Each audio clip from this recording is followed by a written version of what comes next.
"You vindictive old witch! You set us up!" Rebecca screamed, as the handcuffs clicked shut.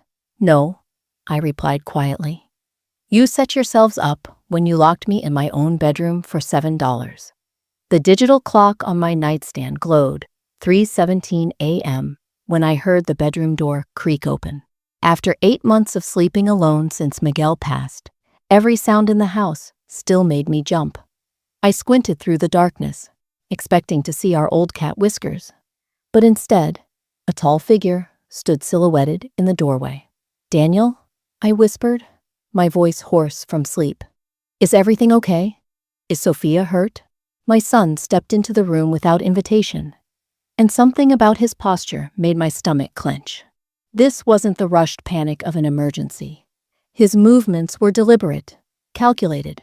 In the dim light filtering through the curtains, I could see he was fully dressed, not the pajamas of someone awakened by crisis.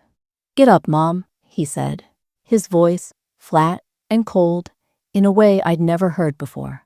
Not even during his worst teenage years had Daniel spoken to me with such emptiness. "Hey, beautiful soul. Before we dive in, show some love with a like, tap subscribe, and tell me, where in this big, beautiful world are you watching from?" I struggled to sit up, my arthritic hands fumbling for the lamp switch. The sudden brightness made me blink, and when my vision cleared, I saw something in Daniel's face that made my heart freeze. His eyes held no warmth, no concern, no trace of the little boy who used to crawl into this very bed during thunderstorms. He reached into his pocket and pulled out a handful of crumpled bills. One by one, he dropped them onto my nightstand like he was feeding coins into a parking meter. 7 wrinkled dollar bills fluttered down, landing next to the photo of Miguel and me on our wedding day. "That's all you get," Daniel said, crossing his arms. "Pack your bags by morning.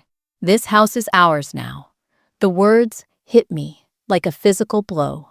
"What are you talking about, Daniel? This is my home, our home. Your father built this house with his own hands." A smirk spread across his face, an expression so foreign it was like looking at a stranger wearing my son's features. "Was your home? Check the paperwork if you don't believe me. Those documents Rebecca had you sign last month? Congratulations, you just made us the legal owners." My mind raced back to those papers Rebecca had brought to the kitchen table, her manicured finger pointing to signature lines while she chatted about organizing your finances and making things easier. I had trusted her. I had trusted my own son. "You can't be serious," I breathed. "Dead serious." Daniel walked to the bedroom door and pulled something from his pocket. A key, my bedroom door key, the one Miguel had installed years ago when we converted the den into Daniel's teenage bedroom and wanted to give him privacy. He stepped outside, and I heard the metallic click of the lock engaging. I was trapped in my own bedroom, like a prisoner. Through the thin walls, I heard Rebecca's voice in the hallway, bright with excitement. "Finally, we can gut this place and start over. I'm thinking open concept, maybe knock out that wall between the kitchen and living room." Daniel's laughter joined hers. The old lady actually believed we were helping her. This was easier than I thought. I sat there in the lamplight, staring at those $7 bills. 48 years of marriage, 35 years of teaching second grade, a lifetime of loving and sacrificing for my son. And this is what he thought I was worth, $7 and a locked door. As I sat there staring at those crumpled bills, my mind drifted back to the beginning. When Daniel was just a dream Miguel and I shared, while we saved every penny to build this house. Miguel worked construction during the day and took carpentry jobs on weekends, his calloused hands rough from years of honest labor. I taught second grade at Roosevelt Elementary, staying late to tutor struggling students for free because that's what teachers did back then. We were so young, so hopeful. I remember the day Miguel came home, covered in sawdust, grinning like a schoolboy, announcing he'd finally saved enough to buy the lumber for our foundation. "Mija," he said, spinning me around our tiny apartment kitchen. We're going to build our forever home. Every board, every nail, every coat of paint was applied with love and the dream of raising a family. When Daniel was born, this house became our sanctuary. I can still see Miguel in his workshop behind the garage, teaching a 5-year-old Daniel how to hold a hammer properly. Gentle but firm, mijo, Miguel would say, guiding those tiny hands. Everything worthwhile takes patience and respect. Daniel would beam with pride when Miguel praised his crooked attempts at hammering nails into scrap wood. I worked double shifts to pay for Daniel's college education, while Miguel's construction business struggled during the recession. We ate beans and rice for months so Daniel could have his textbooks and dorm fees.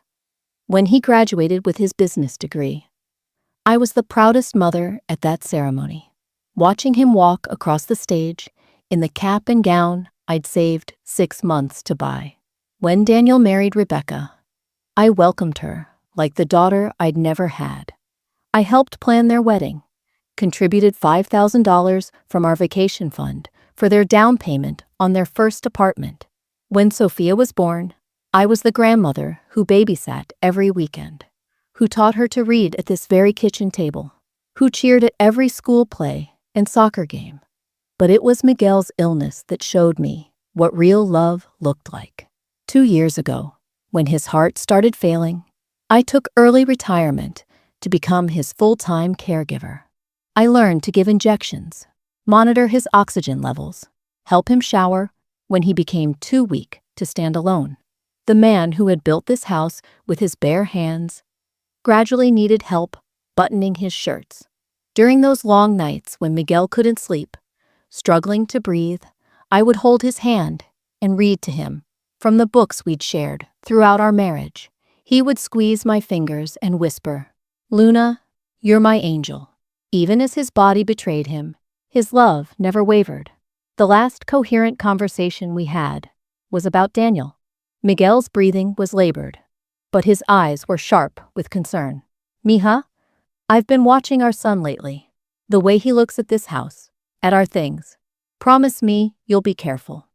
Sometimes the people closest to us can hurt us the most." I brushed off his worries as the confusion that sometimes came with his medication. "Don't worry about Daniel," I assured him. "He's our son. He loves us." Miguel gripped my hand, tighter than I thought possible. "Luna, watch out for the wolves in sheep's clothing. I've set up protections, but promise me you'll stay strong." 3 days later, he was gone. The funeral was beautiful. Daniel delivered a moving eulogy about his father's work ethic and integrity. Rebecca cried genuine tears. After the service, they both hugged me tight and insisted I shouldn't be alone. "We're moving in temporarily," Daniel announced, "just until you get back on your feet." I was so broken by grief, so grateful not to face the empty house alone, that I welcomed them with open arms. I gave them Miguel's workshop for storage, let them take over the garage, even smiled when Rebecca redecorated the living room with furniture I didn't particularly like. Looking back now, I realized Miguel's final warning wasn't confusion at all. It was prophecy. The changes started so gradually that I convinced myself I was imagining things. Grief does strange things to your mind, I told myself. Maybe I was being oversensitive, seeing threats where none existed. It began with small exclusions. Daniel and Rebecca would have hushed conversations in the kitchen that would stop abruptly when I entered. They'd exchange meaningful glances across the dinner table, the kind of silent communication that made me feel like an outsider in my own home. When I'd ask what they were discussing, Rebecca would flash that bright smile and say, "Oh, just boring work stuff, Luna. Nothing that would interest you." Then came the measuring. Rebecca started walking through the house with a tape measure, claiming she was helping organize and maximizing space efficiency. I'd find her in Miguel's workshop, photographing his tools and workbench. When I asked why, she explained she was documenting everything for insurance purposes. It seemed reasonable at the time. I was still struggling to handle the practical matters of widowhood. The territorial behavior escalated gradually. They designated the garage as off-limits during our organizing project. Miguel's workshop became their storage space, filled with boxes I wasn't allowed to touch. "Don't worry about any of this," Daniel would say when I offered to help sort through things. "You shouldn't have to deal with Dad's old stuff. We'll handle the heavy lifting." I stopped receiving mail directly. Rebecca intercepted everything, sorting through envelopes before handing me what she deemed important. "I'm just trying to protect you from all the solicitors and scam artists who target widows," she explained. "You don't need that stress right now." The isolation became more apparent during what should have been family time. Sunday dinners, a tradition Miguel and I had maintained for 20 years, suddenly became infrequent. Daniel would cite work obligations or Rebecca's schedule. When Sophia asked about visiting, I'd overhear Rebecca telling her, "Grandma's having a hard time right now. It's better if we give her space to grieve." But it was the legal papers that should have set off alarm bells. Rebecca brought them to me on a Tuesday morning, spread across the kitchen table like homework assignments. Her tone was patronizing, the way adults speak to children about things they wouldn't understand. "Luna, honey, we need to get your finances organized," she said, producing a folder thick with documents. "Miguel left things a bit scattered, and we want to make sure you're protected." She pointed to signature lines with her perfectly manicured finger. "Just sign here and initial there. This will streamline everything and make your life so much easier." The papers were dense with legal language that made my head swim. Terms like property transfer, beneficial ownership, and financial management swirled together in a confusion of clauses and conditions. When I hesitated, asking if I should have a lawyer review them, Rebecca's laugh tinkled like broken glass. "Oh, Luna, lawyers just complicate simple things and charge you hundreds of dollars to tell you what we already know. Daniel has a business degree. Remember, he understands all this financial stuff. We're family. We only want what's best for you." The most chilling moment came 3 weeks ago. I was returning from my weekly grocery trip when I heard Rebecca on the phone in the living room. I paused in the hallway, not meaning to eavesdrop, but her words froze me in place. "The old lady doesn't suspect anything," she was saying, her voice cold and calculating. "She's been signing everything we put in front of her. By next month, we'll have the whole place to ourselves, and she'll be out of our hair permanently." My blood turned to ice, but I forced myself to keep walking, to act normal. When Rebecca saw me, her expression instantly transformed back to that syrupy sweetness. "Oh, Luna, how was your shopping trip? Did you remember to get those crackers Daniel likes?" That night, I lay awake staring at the ceiling, Miguel's final warning echoing in my mind. But I was so desperate to believe that my son still loved me, so terrified of being completely alone, that I convinced myself I had misheard. "Grief makes you paranoid," I told myself. "These are good people trying to help." I couldn't have been more wrong. The morning after Daniel locked me in my bedroom, I woke to the sound of the shower running. My body ached from a sleepless night spent sitting on the edge of my bed, staring at those 7 crumpled dollar bills. The humiliation had settled into my bones like winter cold, but underneath it, something harder was forming. Anger, maybe, or just the desperate need to understand how my life had come to this. I heard Daniel's off-key singing echoing from the bathroom, the same tuneless rendition of old rock songs he'd performed since high school. The casual normalcy of it made my stomach turn. How could he be singing after what he'd done to me just hours before? When I tried the bedroom door, it was still locked. I was trapped until they decided to release me. But through the thin walls, I could hear Rebecca moving around the kitchen, the familiar sounds of coffee, brewing, and cabinet doors opening and closing. She was making herself at home in my kitchen, using my dishes, probably eating the groceries I'd bought with my pension money. 20 minutes later, I heard the bathroom door open and Daniel's footsteps padding down the hallway. Then, mercifully, the click of my bedroom door being unlocked. No apology, no explanation, just the mechanical sound of my freedom being returned. I waited another 10 minutes before venturing out, giving myself time to compose my face into something neutral. I couldn't let them see how broken I felt. Not yet. In the kitchen, I found Rebecca at my table, dressed in an expensive silk blouse that probably cost more than my monthly grocery budget. She was sipping coffee from Miguel's favorite mug, the one that said, "World's Greatest Dad," that Sophia had given him for Father's Day years ago. Seeing it in her hands felt like another small violation.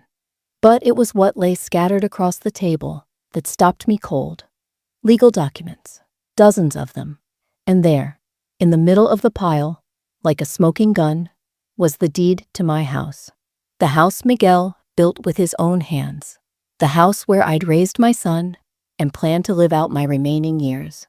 My name was gone, completely erased, where Miguel and Luna Martinez had been written in careful script for nearly 50 years. Now only Daniel Martinez and Rebecca Martinez appeared in stark black ink. My knees went weak. I gripped the back of a chair to steady myself, but Rebecca didn't even look up from her phone, where she was scrolling through what appeared to be real estate listings. "Oh good, you're up," she said, without lifting her eyes. "We need to discuss the transition." Transition, as if my displacement from my own home was a business merger. With trembling hands, I picked up the deed. The notary's stamp was fresh, dated just 3 days ago. My signature was there at the bottom, right next to Daniel's and Rebecca's. But I had no memory of signing this specific document. It must have been buried in that stack of papers Rebecca had me sign, disguised among what I thought were insurance forms and bank account updates. Attached to the deed with a paperclip was another document that made my blood freeze. A lease agreement for Luna Martinez, tenant. Monthly rent, $1,200. Security deposit, $2,400. The address was my own home. At the bottom, in Rebecca's flowing handwriting, was a note. "Sign this by noon today, or vacate the premises by 6 p.m. Your choice." I looked up to find Daniel standing in the doorway, fully dressed in his work clothes, car keys jingling in his hand. He looked at me the way a landlord might look at a problem tenant, with mild irritation and complete detachment. "Mom, you need to understand something," he said, his tone matter of fact. "You're 72 years old. This house is too big for one person. The maintenance, the utilities, the property taxes, it's all too much for someone on a fixed income. This is my home," I whispered, my voice barely audible. Rebecca finally looked up from her phone, her expression a mask of false sympathy. "Luna, honey, you're being dramatic. Seniors need to downsize. It's just practical. There's a lovely assisted living facility across town called Sunset Manor. They have activities, medical staff on site, people your own age to socialize with." "What about Miguel's workshop?" I asked, grasping for anything familiar, anything sacred they might have left untouched. "His tools, our wedding photos, the furniture we bought together." Daniel shrugged, the gesture so casual, it was like a slap. "We're having an estate sale next weekend. Everything needs to go anyway if we're renovating. You can buy back whatever you want," Rebecca added with that poisonous smile. "If you have the money, of course." I stared at these two people, my son and his wife, and realized I was looking at strangers. The Daniel who used to make me Mother's Day cards from construction paper was gone, replaced by this cold, calculating man who could lock his own mother in her bedroom and steal her home while she slept. The betrayal was complete. They hadn't just taken my house. They'd taken my son too. I retreated to my bedroom like a wounded animal seeking shelter. The very room where this nightmare had begun, just hours before now, felt like the only safe space left in a house that was no longer mine. I closed the door and leaned against it, my whole body trembling with a combination of shock, rage, and something I hadn't felt in months: clarity. The room looked exactly as it had for decades. Miguel's reading glasses still sat on his nightstand, next to the mystery novel he'd never finished. His cologne bottle, nearly empty now, stood guard beside our wedding photo. The quilt my mother had made us as a wedding gift still covered our bed. Its hand-stitched roses, faded but beautiful. This was where Miguel and I had whispered our dreams in the darkness, where we'd comforted each other through job losses and family crises, where I'd held his hand as he took his final breath. How dare they reduce this sacred space to a line item in their real estate scheme? I sat on the edge of the bed and picked up Miguel's wedding ring, which I'd been wearing on a chain around my neck since the funeral. The gold was warm against my palm, and I could almost feel his presence beside me.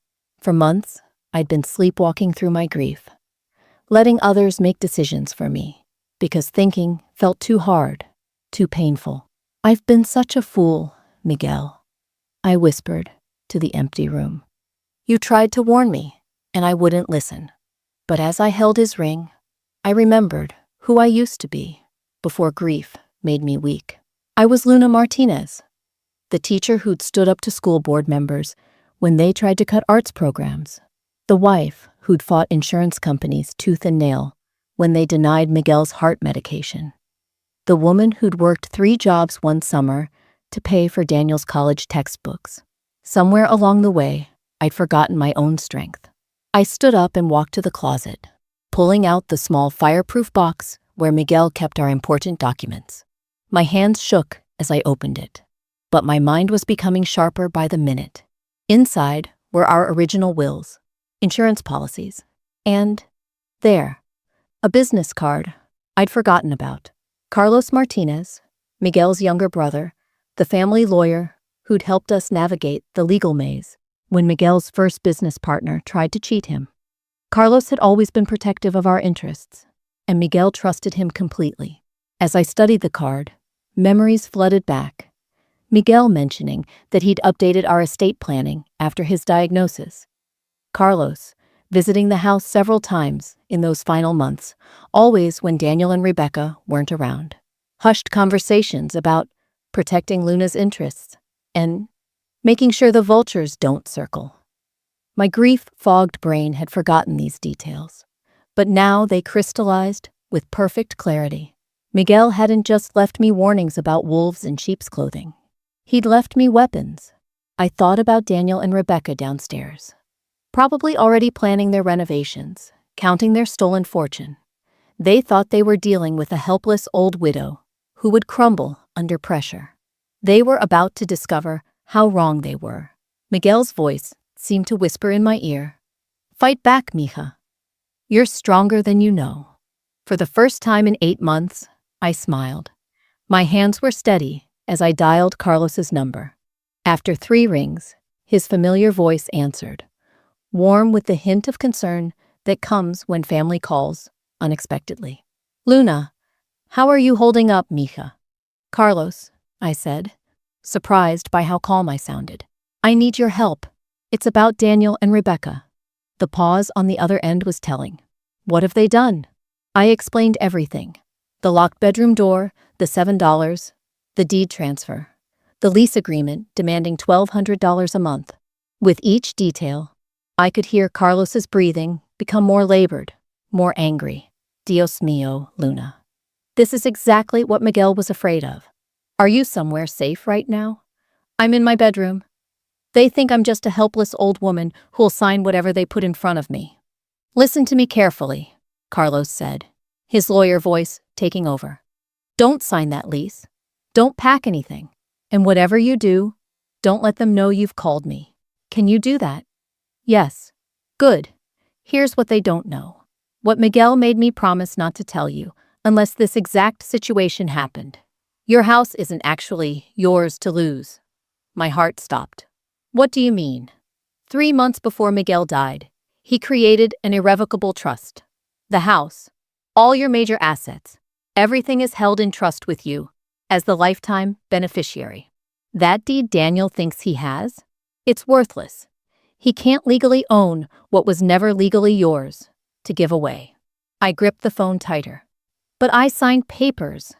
Miguel anticipated that too. "Any documents signed under duress or fraudulent circumstances are void. And Luna, what they've done to you, the financial coercion, the manipulation of a grieving widow, That's elder abuse. It's a felony. The room seemed to tilt around me. Miguel had known. Somehow, he'd seen this coming and protected me, even from the grave. There's more, Carlos continued. Miguel kept detailed records of Daniel and Rebecca's financial behavior over the past few years. Every time they asked for money, every expensive purchase they made while claiming to be broke, every manipulation tactic they used. He documented everything because he suspected this day would come. What do I do now? First, I'm calling Adult Protective Services. They need to investigate this situation immediately. Second, I'm preparing fraud charges against both of them. Third, we're going to let them dig their hole a little deeper before we spring the trap. I don't understand. The trust Miguel created has specific provisions. If anyone attempts to defraud you or force you from your home, they automatically forfeit any inheritance rights and face legal prosecution. By trying to steal your house, they've just lost everything Miguel intended to leave Daniel. I thought about Daniel downstairs, probably already browsing contractor websites, planning his renovation. Rebecca, maybe calling friends to brag about their new house acquisition. They had no idea they were celebrating their own destruction. Carlos, I need to know. Was Miguel's illness worse than he told me? Did he know he was dying when he set this up? A long pause. He knew his time was limited, yes. But he also knew his son's character better than you wanted to admit. Miguel loved Danielle, but he wasn't blind to his flaws. I won't let them destroy Luna's life for money, he told me. She deserves better than that. Tears burned my eyes, but they weren't tears of sadness anymore. They were tears of gratitude for a husband who'd loved me enough to fight for me, even from beyond the grave. What happens next? Now we let them think they've won. Keep acting defeated. Keep them confident. Meanwhile, I'll be building a case that will ensure they never threaten another elderly person again. And my house, your house, Luna, always was, always will be. Miguel made sure of that. After hanging up, I sat in the quiet of my bedroom, Miguel's ring warm in my palm. My husband had given me one final gift, the gift of justice served cold. Daniel and Rebecca thought they were playing chess with a helpless old woman. They didn't realize they'd been playing against Miguel Martinez all along. 3 days of playing the defeated victim nearly broke my resolve. I watched Daniel measure rooms for his renovations, while Rebecca browsed expensive furniture catalogs at my kitchen table. They spoke about me in the third person, as if I'd already moved out, discussing paint colors and flooring options for Luna's old room. We should probably fumigate before we renovate, Rebecca said over breakfast Tuesday morning. Old people's houses always smell musty. I bit my tongue and poured coffee with shaking hands, maintaining the facade of a broken old woman accepting her fate. Inside, I was counting down the hours until Carlos arrived with the truth. Thursday morning at exactly 10 o'clock, I heard cars pulling into my driveway. Through the window, I watched Carlos step out of his sedan, followed by 2 sheriff's deputies, and a woman in a business suit carrying a briefcase. My heart hammered against my ribs. Daniel was in Miguel's workshop, boxing up tools for his planned estate sale. Rebecca sat at the kitchen table with her laptop, probably researching contractors. Neither of them noticed the official vehicles until the doorbell rang. "I'll get it," I called out, moving faster than I had in months. Carlos stood on my porch in his best suit, his expression grim and professional. Behind him, the deputies looked serious, hands resting casually near their belts. The woman introduced herself as Detective Sarah Chen from the Elder Abuse Unit. "Good morning, Mrs. Martinez," Carlos said formally. "We need to speak with Daniel and Rebecca Martinez regarding some legal matters." Daniel appeared from the back of the house, wiping grease from his hands with one of my good dish towels. His confident smile faltered when he saw the badges. "What's this about?" he asked. But his voice had lost its cocky edge. Rebecca emerged from the kitchen, her face pale as she took in the official assembly on her doorstep. "Is there some kind of problem?" Carlos stepped forward, pulling documents from his briefcase. Daniel Martinez and Rebecca Martinez. You're being served with papers for fraud, elder abuse, and attempted theft of real property. The color drained completely from Daniel's face. That's impossible. We have the deed. Mom signed everything over to us legally. Actually, you don't, Carlos replied calmly. He handed Daniel a thick envelope. This house has been held in an irrevocable trust since 3 months before your father's death. The deed you think you possess is worthless because Mrs. Martinez never had the legal authority to transfer property she doesn't own. Rebecca snatched the papers from Daniel's hands, her eyes scanning frantically. This has to be fake. We researched everything. We had her sign. You had a grieving widow sign fraudulent documents under false pretenses, Detective Chen interjected. That's a felony. Daniel's legs seemed to give out. He sank into Miguel's old recliner, the chair where his father used to read him bedtime stories. Dad knew, he whispered. He planned this. Your father loved you enough to hope you'd prove him wrong, I said, speaking for the first time since the officers arrived. You chose money over family. You locked me in my own bedroom and reduced my worth to $7. Rebecca spun toward me, her mask of sweetness finally falling away completely. You vindictive old witch. You set us up. No, I replied quietly. You set yourselves up. I just stopped protecting you from the consequences. As the deputies explained the charges and their rights, Sophia appeared in the doorway. She'd driven straight from college after Carlos called her. Without hesitation, she walked past her parents and wrapped her arms around me. I'm proud of you, Abuela, she whispered against my ear. Grandpa would be too. Daniel looked up at his daughter with desperate eyes. Sophia, you don't understand. We did this for the family, to secure everyone's future. Sophia pulled away from me and faced her father with a strength that reminded me of Miguel. No, Dad, you did this for greed. There's a difference. The house fell silent, except for the rustle of legal papers and the quiet click of handcuffs. 1 year later, I stood in what used to be Miguel's workshop, now transformed into a bright art studio, filled with canvases, easels, and the sweet smell of oil paints. Sunlight streamed through the new windows I'd installed, casting warm patches across my latest painting. A landscape of the mountains visible from our kitchen window, painted in vibrant sunset colors that Miguel would have loved. The legal proceedings had taken 8 months to fully resolve. Daniel and Rebecca faced multiple felony charges for elder abuse and fraud. They lost their case spectacularly, ordered to pay restitution they couldn't afford from their already strained finances. Their dream of easy money had become a nightmare of legal fees and damaged reputations. They'd moved to a cramped apartment across town, their expensive cars repossessed, their credit destroyed. Rebecca's real estate license was suspended pending investigation. Daniel lost his insurance job when his employers learned about the charges. Last I heard through Sophia, they were both working retail jobs and avoiding eye contact with neighbors who remembered them from their more prosperous days. More importantly, they'd lost something money couldn't buy back: their relationship with Sophia and any chance of reconciliation with me. Sophia had made her choice clear the day the deputies came to my door. She moved back into her old bedroom, commuting to college from home, choosing love and integrity over her parents' toxic legacy. Abuela, are you ready? Sophia called from the kitchen, where she was preparing our traditional Sunday dinner. She'd taken over this ritual with enthusiasm, learning Miguel's secret recipe for mole sauce and perfecting my grandmother's tamales. Every Sunday now brought joy instead of tension.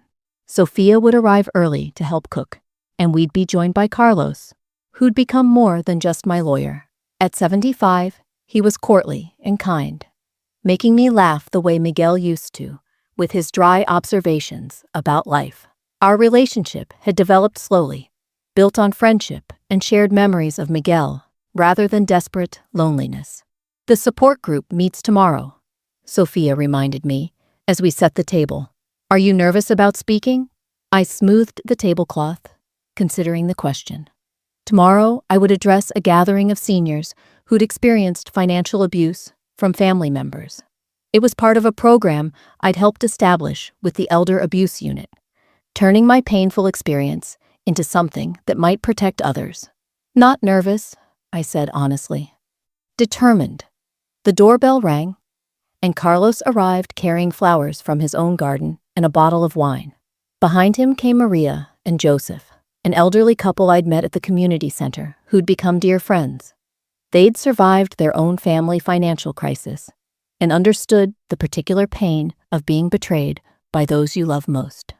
As we gathered around the dining room table, the same table where Rebecca had once spread those fraudulent papers, I felt Miguel's presence as surely as if he were sitting in his old chair.